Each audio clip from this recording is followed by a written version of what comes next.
জামাতি ইসলামরা যেভাবে ন্যায্য মূল্যে দিতেছে বাজার, এইভাবে সব জায়গায় যদি চলমান থাকে তাই মধ্যবিত্ত ব্যক্তিরা ভালো থাকে, খাইয়ে পরেও বাঁচতে পারবে। এরা যেই উদ্যোগটা নিছে, বাজার থেকে কিনলে আলু লাগে 70-80 টাকা, তো এরা 65 টাকা আলু, 120 টাকা পেঁয়াজ রাখছে 90 টাকা।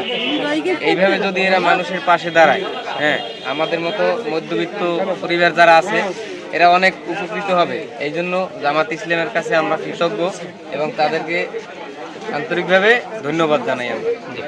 দেশের চলমান দ্রব্যমূল্য ঊর্ধ্বগতিতে মানুষ যখন দিশাহারা হয়ে যাচ্ছে, তখন আমরা এই সিদ্ধান্ত নিয়েছি, গভর্নমেন্টের সাথে আমরা যোগাযোগ করে এই পদক্ষেপটাকে নিয়েছি।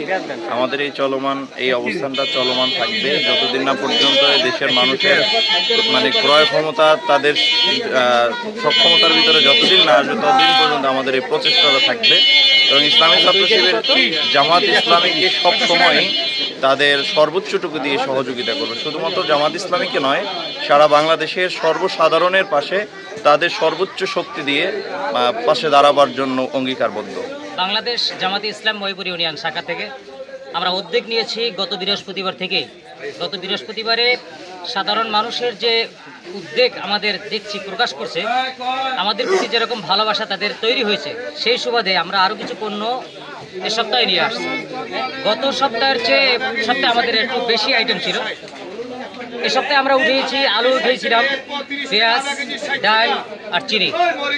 পাবলিকের যেরকম সারা পাচ্ছি সেই সুবাদে আমরা চিন্তা ভাবনা করছি যে তাদের চাহিদা অনুযায়ী আমরা আরও কিছু আগামীতেও এর চেয়ে বেশি পণ্য উঠানোর চিন্তা ভাবনা আমরা করছি। আমরা সকাল থেকে যখন এটা দেওয়ার জন্য প্রস্তুত নিয়েছি আমরা কয়েকজনে, প্রায় 7-8 জনে, কিন্তু আমরা এতটা ভিড় সামাল দিতে আমাদের খুব কষ্ট হয়েছে।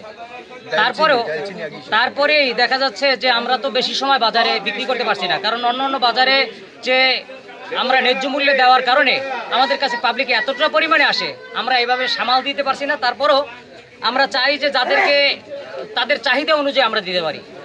আমাদের আজকে স্বাভাবিক পর্যায়ে দেখেন যে আমরা পেঁয়াজ বিক্রি করছি আজকে 90 টাকা, যে জায়গায় বাহির বিক্রি হচ্ছে 110 টাকা, 20 টাকা ব্যবধান ছিল। আমরা আলু বিক্রি করছি 65 টাকা, যে জায়গায় তাদের 75 টাকা বিক্রি করা ছিল। আমরা চিনি বিক্রি করছি 125 টাকা, যে জায়গায় ছিল 140 টাকা। যে জায়গায় আমাদের ডাল ছিল 105 টাকা আমরা বিক্রি করছি, যে জায়গায় তারা বিক্রি করছে 115 থেকে 20 টাকা।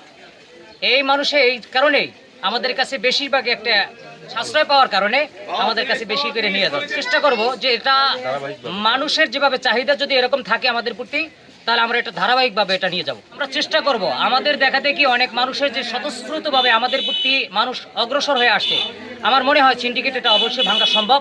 কারণ গত সপ্তাহে আমরা যেভাবে বিক্রি করছি, এই জায়গা দেখার পরে তারা বাজারের ভিতরে আমাদের দেখা দেখি তারাও কম দিয়ে দিয়েছে। আমরা সামাজিকভাবে কাজ করে ধারাবাহিকভাবে আসছি। সমাজসেবা কাজের জন্য আমরা সার্বক্ষণিক জন্য আমরা মানুষের মাঝে থাকবো চিন্তাভাবনা নিয়ে আসছি।